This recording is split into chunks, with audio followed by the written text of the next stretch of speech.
This episode is brought to you by 1Password. I have been using 1Password for more than a decade. It is one of my favorite products. I met the founding team early on, love those guys, and I have made this product a requirement for everyone on my team. Data breaches affect everyone. They can be catastrophic. And my feeling is, since that is the case, you need 1Password. 1Password combines industry-leading security with award-winning design to bring private, secure, and user-friendly password management to everyone. I use this dozens of times a day. It is an award-winning password manager trusted by millions of users and more than 100,000 businesses from IBM to Slack, even including my little team. It beat out 40 other options to become Wirecutter's top pick for password managers. 1Password lets you securely switch between iPhone, Android, Mac, and PC with convenient features like autofill for quick sign-ins. All you have to remember is the one strong account password that protects everything else. Your logins, your credit cards, secure notes, or the office Wi-Fi password. 1Password creates as many strong, unique passwords as you need and securely stores them in an encrypted vault that only you have access to. You can also use it for one-time passwords where you scan the QR code and it gives you two-factor authentication with the countdown with unique numbers, that type of thing. So instead of using a separate app for those types of authenticator type functions, you can use 1Password. Plus, regular third-party audits and the industry's largest bug bounty keep 1Password at the forefront of security. And right now, my dear listeners, you get a free 2-week trial at onepassword.com/Tim. That's 2 free weeks by typing the number 1, then password.com/Tim. 1, 1password.com/Tim. This episode is brought to you by 8 Sleep. Temperature is one of the main causes of poor sleep, and heat is my personal nemesis. I've suffered for decades, tossing and turning, throwing blankets off, pulling the back on, putting one leg on top, and repeating all of that ad nauseum. But now I am falling asleep in record time. Why? Because I'm using a device that was recommended to me by friends called the Pod Cover by 8 Sleep. The Pod Cover fits on any mattress and allows you to adjust the temperature of your sleeping environment, providing the optimal temperature that gets you the best night's sleep. With the Pod Cover's dual zone temperature control, you and your partner can set your sides of the bed to as cool as 55 degrees or as hot as 110 degrees. I think generally in my experience, my partners prefer the high side and I like to sleep very, very cool. So stop fighting. This helps. Based on your biometrics, environment, and sleep stages, the Pod Cover makes temperature adjustments throughout the night that limit wake-ups and increase your percentage of deep sleep. In addition to its best-in-class temperature regulation, the Pod Cover sensors also track your health and sleep metrics without the need to use a wearable.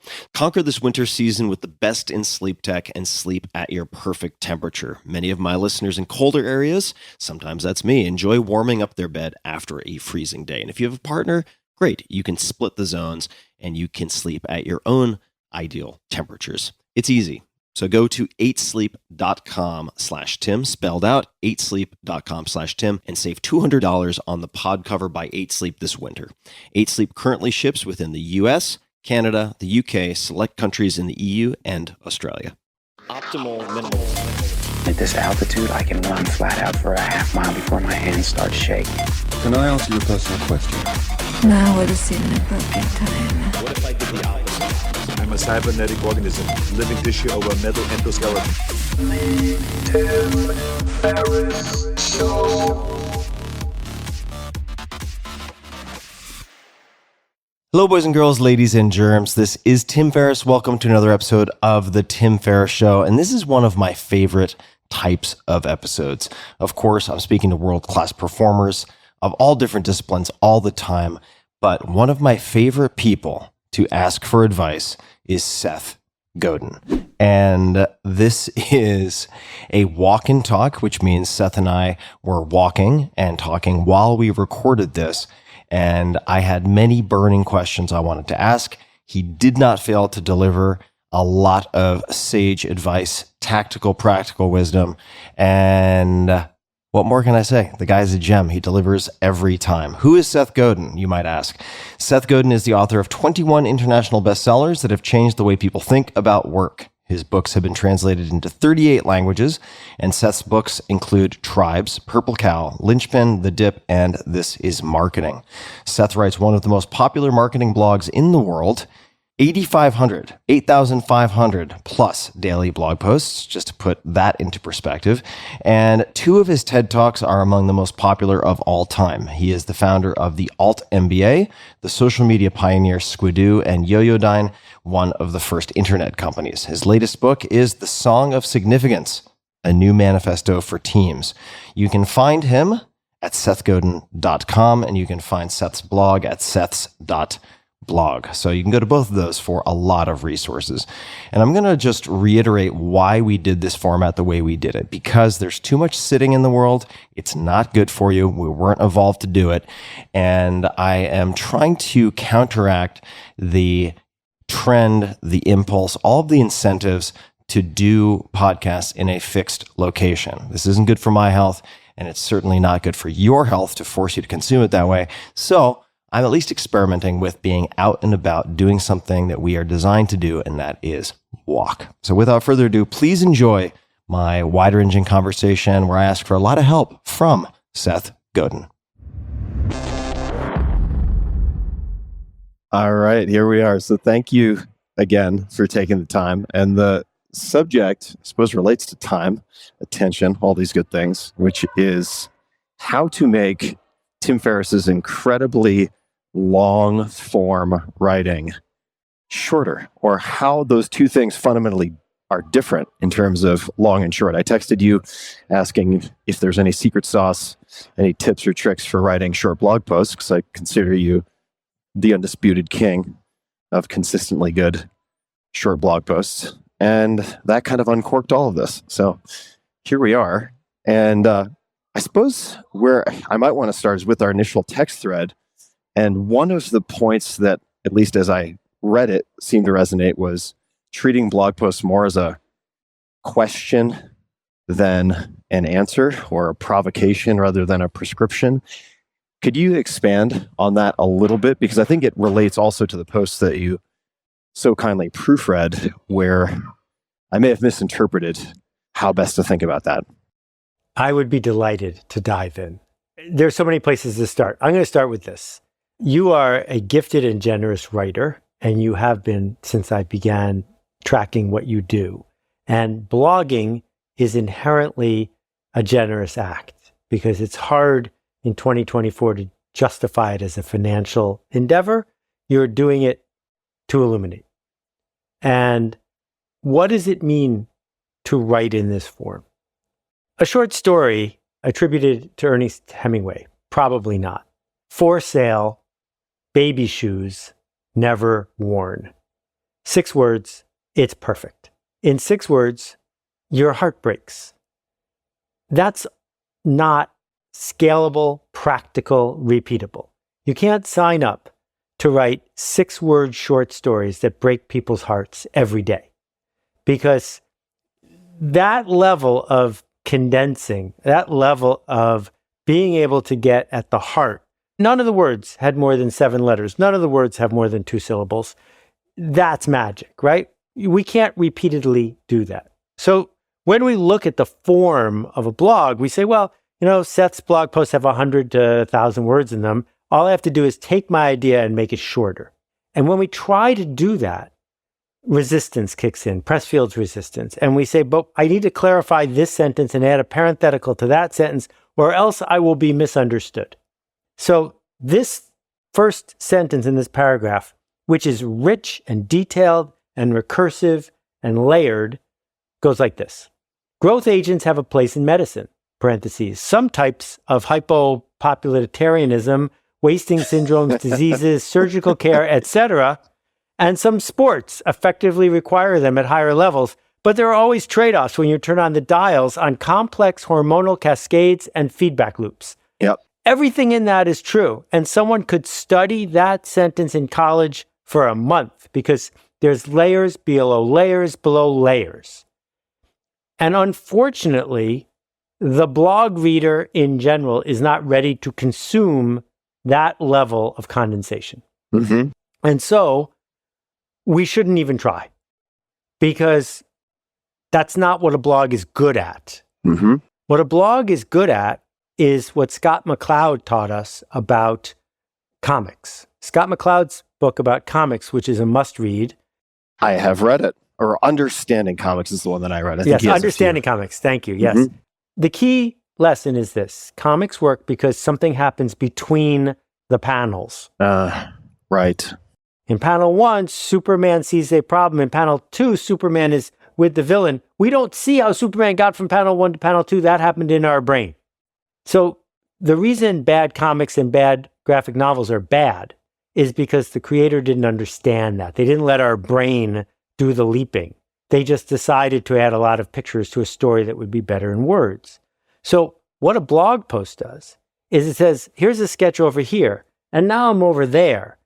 You figure out how I got from here to there. And by you figuring it out, the reader, you will grow, you will explore, you will be a voice in this dialogue. It is not just me talking. Mm-hmm. So when you asked me to review your writing, some people are tempted to proofread, and they don't really mean proofread, they mean copy edit. And copy Right. editing means fix the errors. And what I'm trying to do when I'm editing a friend's work is say, are they even asking the right question? Because they can Mhm. fix their own errors. They don't need my help to do that. And so here, what I'm trying to say is, what is this post for? And what it's for, I think, is to help someone who's not paying attention to realize that there are 7 things they might want to think about. And 7 is a lot.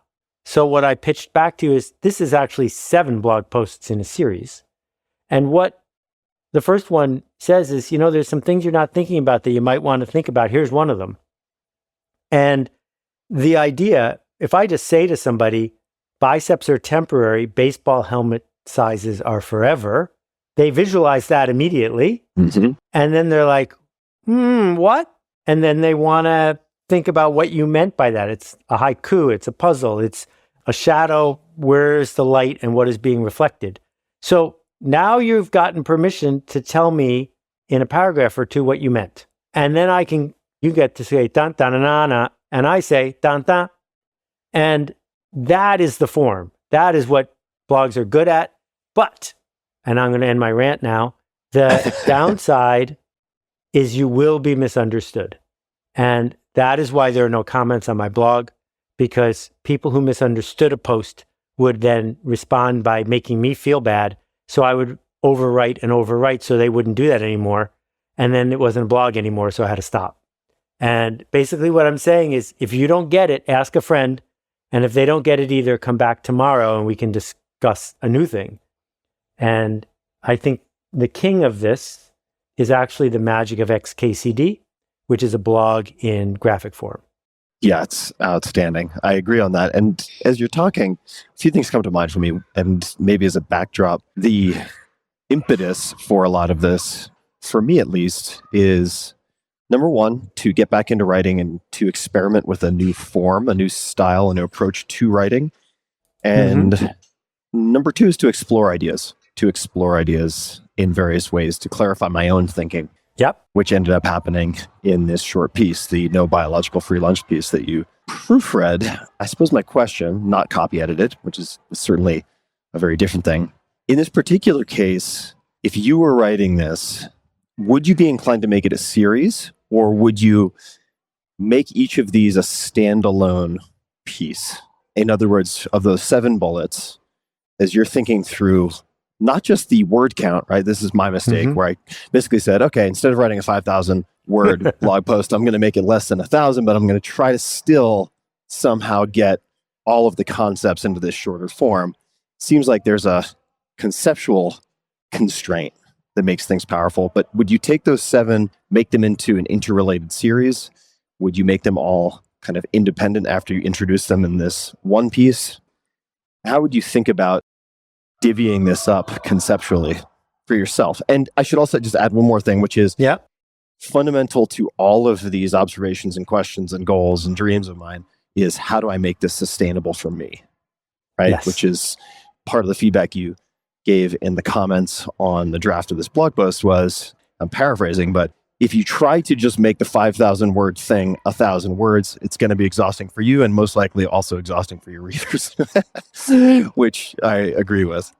This is about genre. So my blog is a long-running series. It has been a series of 8,500 daily posts. So if I was starting today, I have to figure out what is the genre of my work. If you think about David Letterman's TV show, he needed to have a series called Stupid Pet Tricks because the show wasn't Stupid Pet Tricks, but there was a regular recurring Stupid Pet Trick. Right. The show was a series of David Letterman shows. So if your genre as you re-enter blogging is, there is a post from Tim on a regular basis, and all of them are about the things we put into our body and performance, then you're fine. If that's not the case, then the question is, when the reader shows up, do you need to do a lot of throat clearing to get them back on track for what you are writing about today? And so, since you're starting with largely a blank slate, I said, well, if the first 7 of these are in this series, then you only have to clear your throat once on the 8th day and say, okay, now we're talking about this. And you could do 1 of those or 6 of those or 12 of those. But people do better if they understand that they're going to see Dune, not read The Power Broker. Those are different genres, and you need to give them a hint as to what they're going to get. I like the idea of recognizing that my tendency is to, how should I be generous with myself? Be comprehensive. I was going to say overcomplicate, but let's be nice. Try to be comprehensive. I would rather, as we talked about earlier, I'm walking by tennis courts right now, and I remember taking a tennis lesson, and I kept hitting the ball into the net. And the coach said to me, he's like, you can do anything. Now, next step, you can hit the ball straight up in the air. You can hit a home run. The one thing you cannot do is hit it into the net. And I was like, okay, I got it. And I kind of feel like I need to give myself some marching orders like that for writing to counterbalance some of my tendencies. So I like the idea of writing self-sustaining, sort of independent pieces to restrict myself from the desire to say, you know what, I'm not going to overwrite this, but it's going to be part 1 in a 12-part series, which is maybe a workaround for tricking myself. I'm going to interrupt you for a little bit. Please do. You are extraordinarily skilled at not overcomplicating your writing or your narratives. That's how you got this far. That there's very little that you have published where you were the primary researcher and the breakthrough creator of the original science. What you've done is helped people simplify, understand. What's happening here is resistance. You are adding parentheticals to protect yourself. 100%. So what I'm pushing you to do is to come up with boundaries so that you can say, I did a good job and ship the work. Now that could involve having very, like the rules of haiku, very significant rules where you must have a tagline, a come-on line that's less than 18 words, and you're allowed to have 2 footnote links, but the rest of it has to be a narrative that you would say to somebody on the telephone. And instead of typing them, you are just recording each one and letting someone on your team type them. If that would be the model, you would have to let go of it because you only have a 5-minute phone call. You're going to say it as clearly as you can. You can add 2 links when you're done, and it's done. You got to ship it, right? But that's not letting the reader down because you've announced to them that that's what this is. The genre matters. I asked you one question related to how you know when you're done. And I'd love for you to answer that again because I suspect I'll have some follow-up questions. And either before or after that, I would love to know for yourself what type of rules you have imposed or constraints / boundaries when you have had your better streaks of writing, let's just say. All right, well, I'll do the first part first because it's easier. You asked, how do you decide or know when a post is done? And I texted back, I don't. That's the point. And then I wrote, imagine how hard it would be to have a conversation or even a text thread if we had to think through whether our turn to talk was over before we stopped talking, right? So my ritual is I write blog posts in advance, and then the night before, I review them, I rewrite them, I delete them. So if I get the stomach flu, there's still going to be a blog post tomorrow. Mm-hmm. And when I rewrite a blog post, the rule is you get points if you make it shorter. You don't get points if you make it longer. And if I can't boil it down more than it already is, and it's not deliberately deceptive, it's done.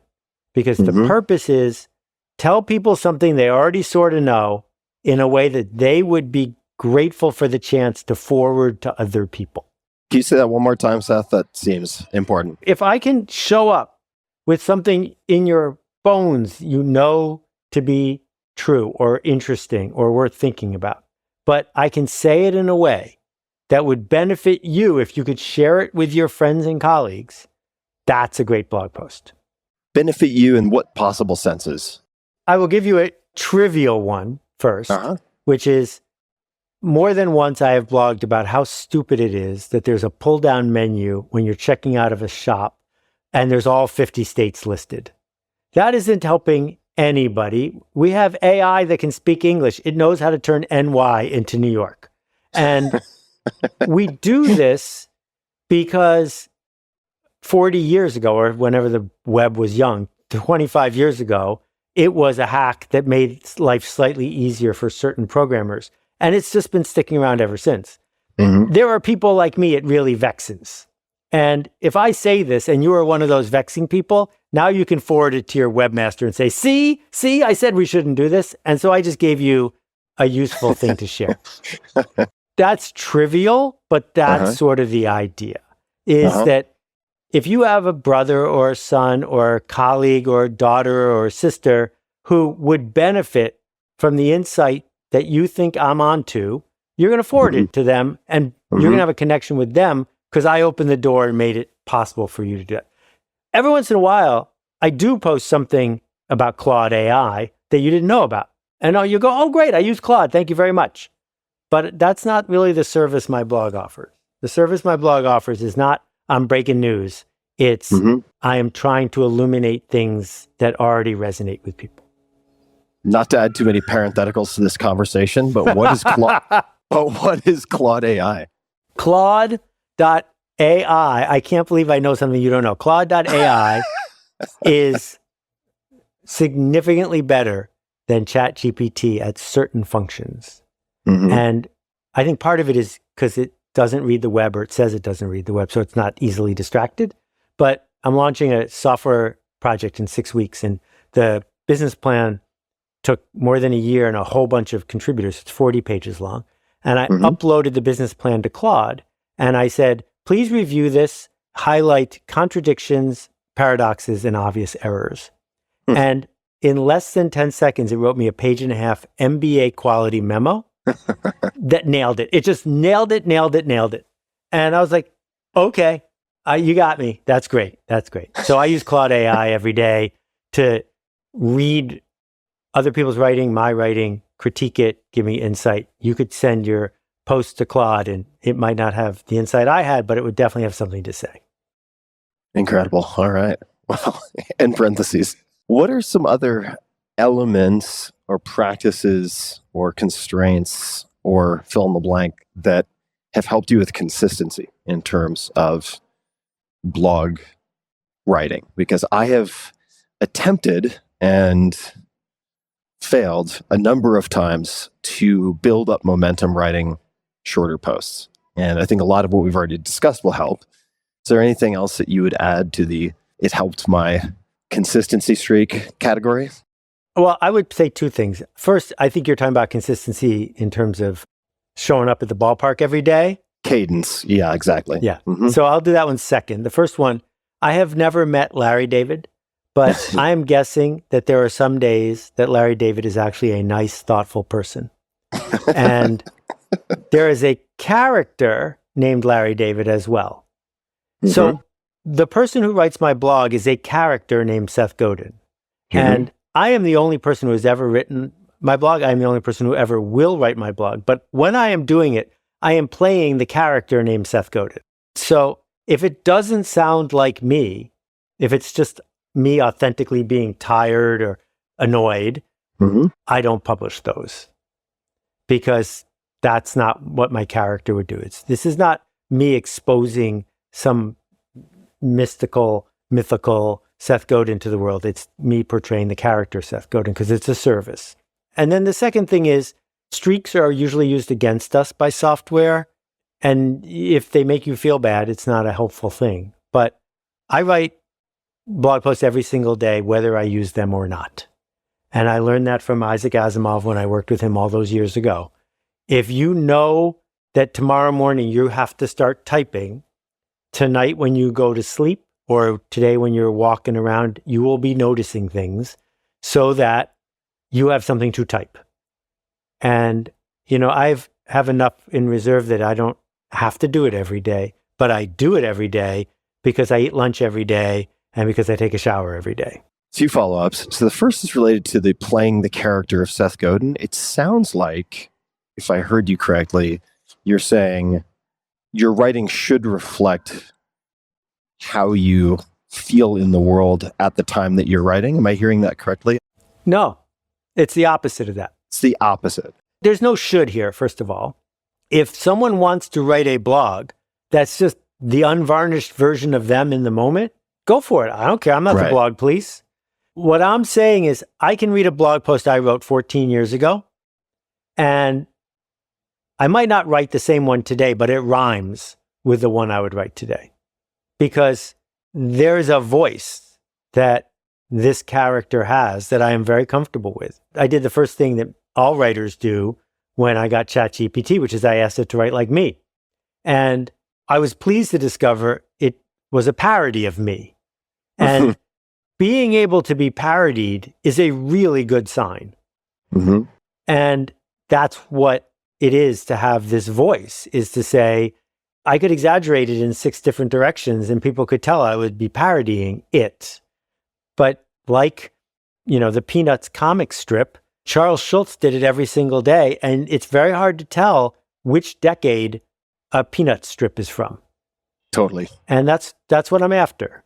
So just to unpack that a little bit more, I know we've talked before, or I should say I've asked and listened to you discuss how the authenticity fetishizing that goes on is often, not always, but often very misplaced and just kind of overvalues this oversharing. What are the things that make Seth the character?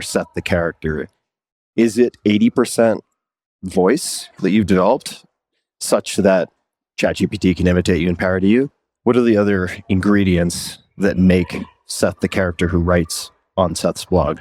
I've not ever pushed myself to name them because seeing is forgetting the name of what one sees. But yeah, I guess I'd highlight a couple things. The first one is I try to begin from a place of the benefit of the doubt of there probably aren't bad people. There's just situations that cause people to do things that are troubling and a level of optimism to go with it. I try to reduce ideas to their essence without becoming hyperbolic because the voices of social media amped up the hyperbolic part. That's not a simplification. That's an exaggeration. Right. I try to eliminate parentheticals unless I really have no choice. So I will avoid saying something like, all tall people are very brave, because that's ridiculous. But I will not write, tall people are brave, parentheses, except for this person, this person, this person, and this person, because now it's not worth reading, right? So there's an assertion at the beginning that creates a tension and then a release of that tension that lands an idea. So the shortest blog post I ever wrote, which I'm really proud of, is first line is, you don't need more time. So that's an assertion. It's controversial. People who feel overwhelmed want to challenge it. And then the delivery is, you just need to decide. So that flips it upside down, takes the blame off the system and the people who are making you busy and puts it right back on you, giving you agency and authority and responsibility to simply decide and then get back to what needs to get done. And so in just a few words, that's an example of a short Seth Godin blog post. And a longer one is one where I will try to teach somebody details about something they didn't know, but frame it in a way that they're comfortable with because that's how they might have framed it as well. Let me ask a quick question, and maybe that I've cut back on my caffeine too significantly, but you don't need more time. You just need to decide. What are people deciding? Well, folks who say, I'm going to figure out which college I want to apply to soon. I just need to do more research. I just need to think about it. I got it. Right. Close the open loops. Get it done. Make a decision. Yeah, exactly. That makes a lot of sense. Just a quick thanks to one of our sponsors, and we'll be right back to the show. This episode is brought to you by LinkedIn Jobs. When you're hiring for your small business, just like mine, you obviously want to find quality professionals that are right for the role. Mistakes are expensive. Things can be complicated. You want a simple solution. LinkedIn Jobs has the tools to help you find the right professionals for your team faster and for free. LinkedIn is not just another job board. LinkedIn has a vast network of more than 1 billion professionals. It gives you access to professionals you cannot find anywhere else, and it does all that while making the process easy and intuitive. So easy, in fact, that 86% of small businesses get a qualified candidate within the first 24 hours. And they just launched a feature that helps you write job descriptions, making the process even easier and faster. So join the 2.5 million small businesses that use LinkedIn for hiring and post your job for free at linkedin.com/Tim. That's linkedin.com/Tim to post your job for free. Terms and conditions apply. All right. The other bookmarks follow-up I had, and I'm sure I've asked you this, so I apologize, but I can't remember the answer if we have discussed it. What are some other things you picked up from Isaac Asimov? I mean, this guy's a demigod. At least a lot of people would consider him one. What are other things you absorbed or observed with Isaac? Isaac was in his 70s. I was 24 and a half, maybe 25. It was one of my first projects. It was one of his last ones. And we would hang out at his apartment near Lincoln Center, and I got to spend time with his wife. The thing about Isaac Asimov is the character of Isaac Asimov was a know-it-all egomaniac for the time. Today, he would be seen as humble. But he published 400 books. He invented the modern conception of a robot. He wrote seminal work on an enormous number of topics, a definitive book about the Bible. I mean, all over the place. But in person, he was humble and funny. And as a project partner, he was completely hands-off. He spent time with me to make sure I understood the boundaries of what an Isaac Asimov project was. And then he said, go for it. And he didn't micromanage a thing because he trusted me and my understanding of where the robots universe could go. And it spoiled me because I thought that was going to happen again and again and again. And, you know, I got Stanley Kaplan into the test prep book business, and it took 7 years. And by the time we published the book, Stanley was long gone from the project because he had sold the company. But talk about micromanaging with a well-known name. So on one end of the spectrum was Isaac Asimov, and on the other end was Stanley Kaplan. Go figure. You know, your story about Asimov makes me think a little bit of Rick Rubin, where right out of the gate, LL Cool J, Beastie Boys, he's like, oh, this is easy. This is how it works. Fantastic. Yeah. What was the project that you were working with Isaac on? Okay, so before DVDs, lots of people had VCRs. And yes, I remember. A company called Parker Brothers took their board game Clue, and they made it into a VCR game. And it was dumb. And it sold more than 1 million copies at $40 each. Wow. Good for them. And so Peter Alatka, the greatest game designer of his generation, and I invented a murder mystery game you could play on your VCR. So there was a movie shot with real union actors in a set in New York City. It lasted 38 minutes. and took place on another planet about robots and murder and detectives. And 6 times during the short film, a screen came up that said, hit the pause button and play a card. So you would hit pause and you had a stack of 6 cards, and each card had 2 sides. And you would throw a card down and it would be a clue, like there are no fingerprints on the gun, which might mean it was a robot because robots don't have fingerprints, right? And on the other side of the card, it said there were fingerprints on the gun. So now you know it's not a robot. So it turned out that 2 to the power of 6 is 156 or whatever. And if you added up the code numbers on the top of each card you played, it told you which page in the answer booklet had the answer to that thread through the game. So you could play the game hundreds of times and it would be a different outcome each time. And we sold the rights to Kodak, and Siskel and Ebert gave it 2 thumbs up and advertised it on the Olympics, like the full thing. It was fascinating. Wow. Where were you in your career that opportunity presented itself, or you found that opportunity? What had led up to that, outside of what you just described? So before I did that, I had only one real job, and my job was at Spinnaker Software. We invented educational computer games, and I built the first brand of illustrated computer adventure games. I worked with Arthur C. Clarke and Ray Bradbury and Michael Crichton. I got rights to games. I worked with Byron Price. He had a team of programmers, and I had a team of programmers. We did The Wizard of Oz, and I loved it. I could still be doing it to this day. But the world changed, and I was out on my own after a couple years as a book packager. But Peter and I knew each other, and the momentum from the interactive game thing led me to Isaac's editor, and no one had ever asked for the rights. The rights weren't expensive. And then once I had the rights, I found Kodak, and Kodak was able to put up the money so we could build this thing and own part of the back end.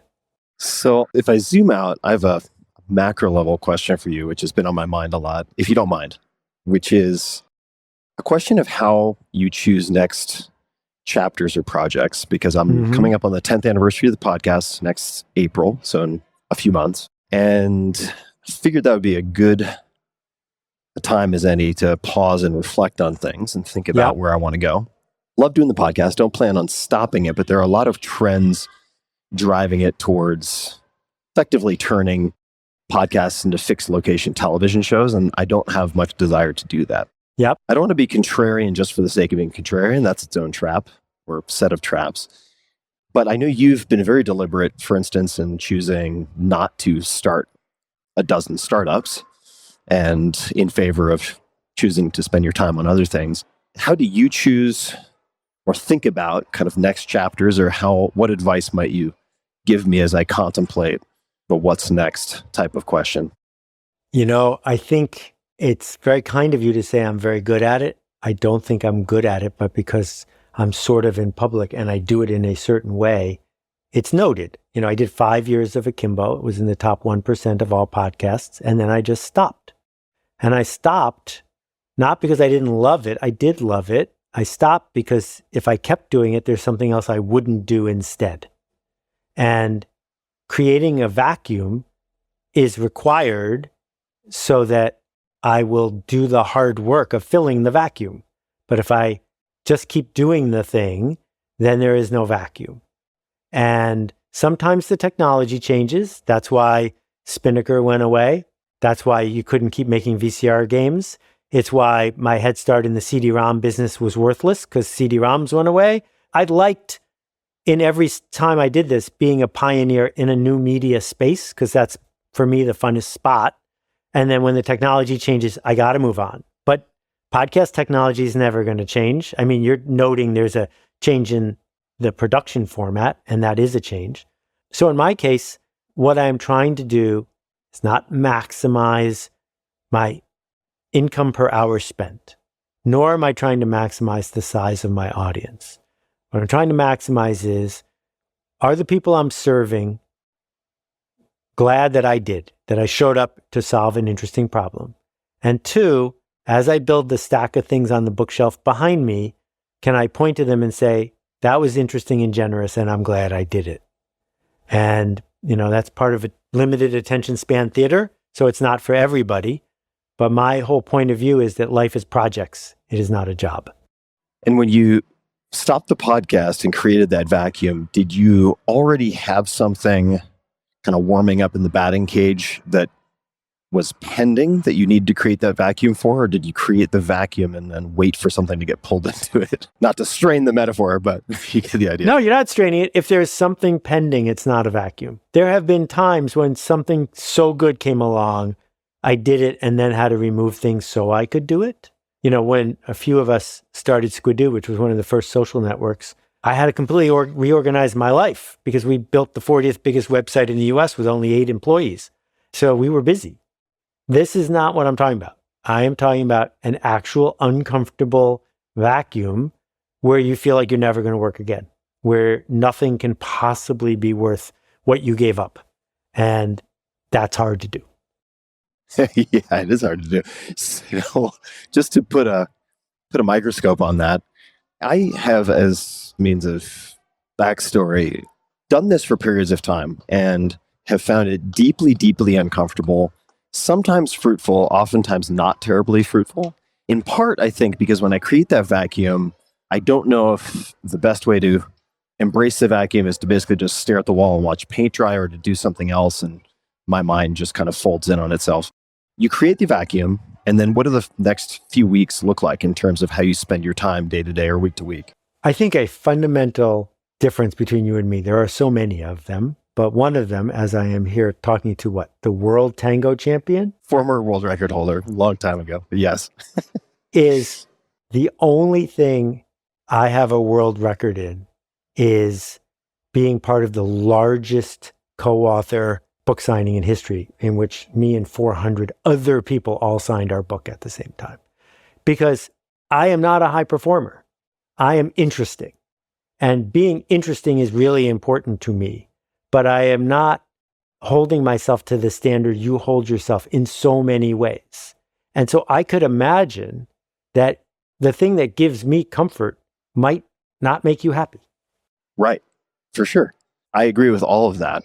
And how does that difference translate to what you would do in the weeks following creating the vacuum after, say, stopping the podcast?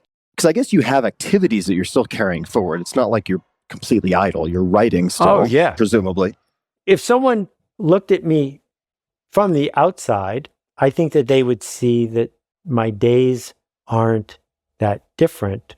I am not shipping public work because I don't ship junk, but I am internally creating lots of mediocre work and basically creating straw people and saying, what would this be like? And then what would that be like? And here's this thing. And I sat with my 60 or 80 watt laser cutter and I cut this thing out. What do I think of that?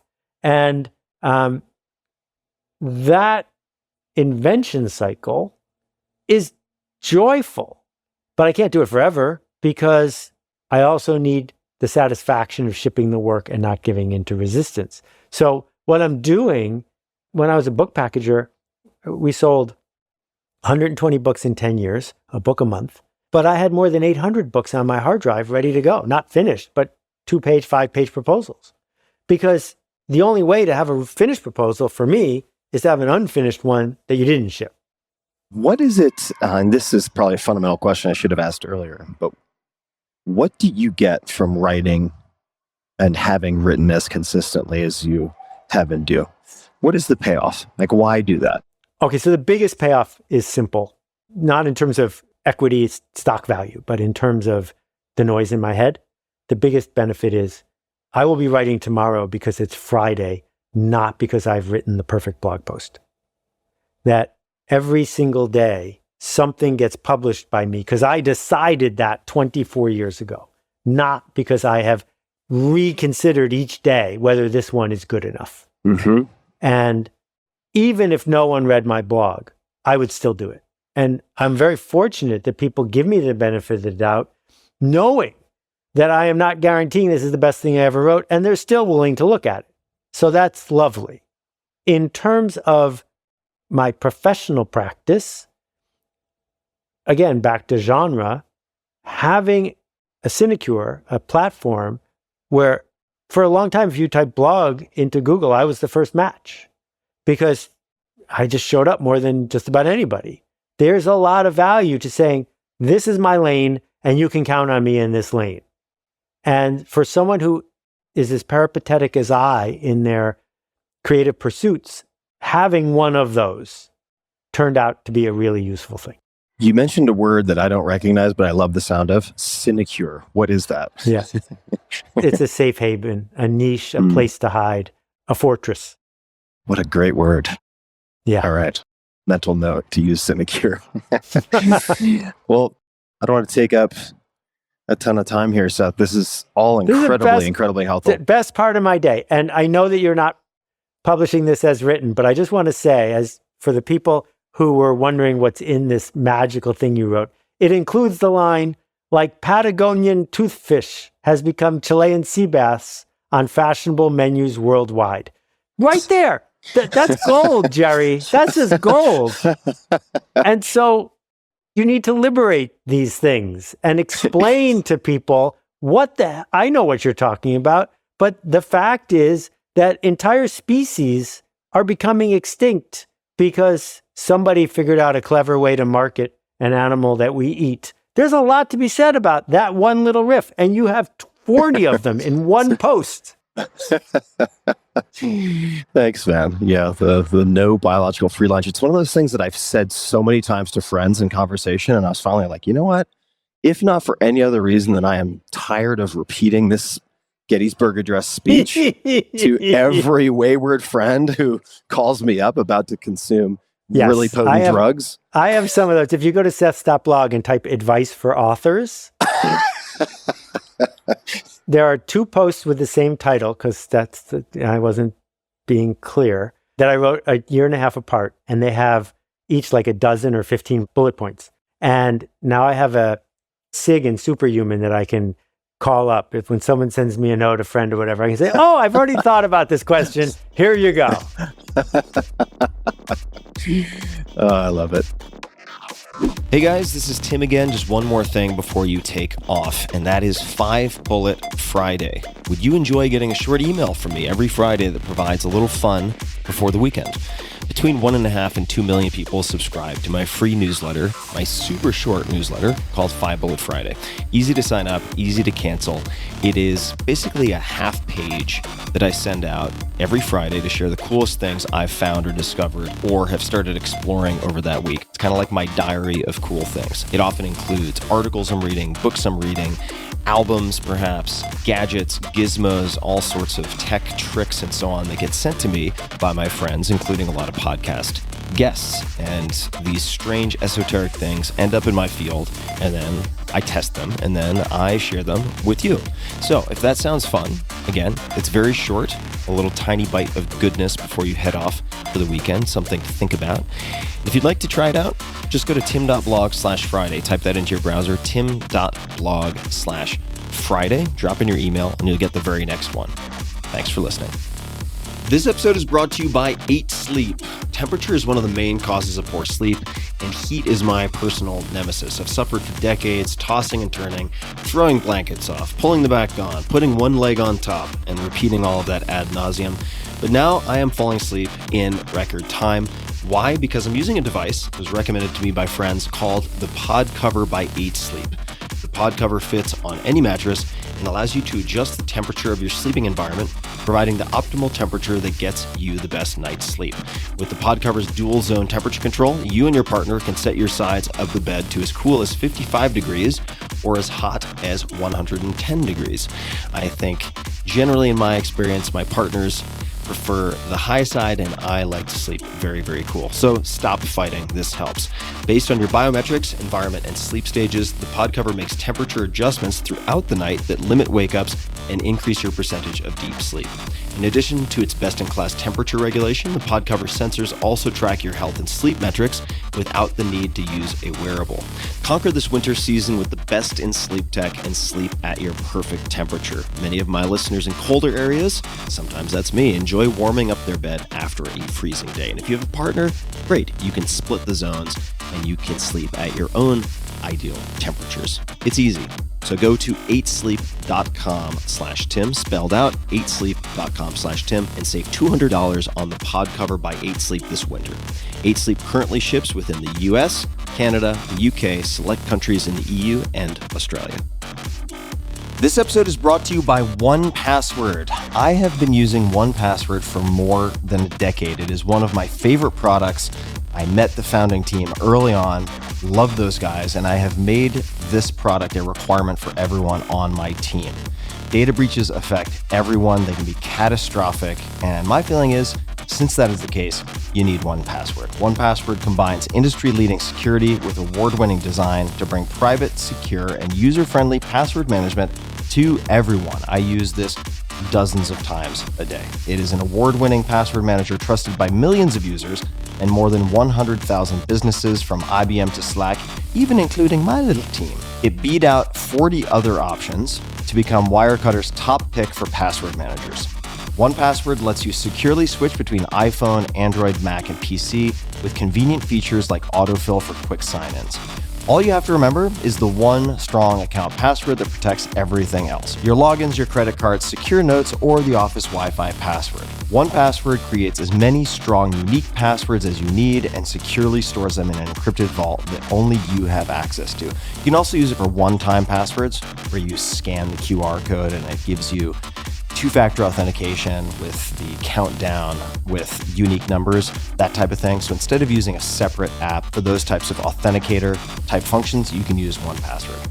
Plus, regular third-party audits and the industry's largest bug bounty keep 1Password at the forefront of security. And right now, my dear listeners, you get a free 2-week trial at 1Password.com/Tim. That's 2 free weeks by typing the number 1, then password.com/Tim. 1, the number 1. 1Password.com/Tim.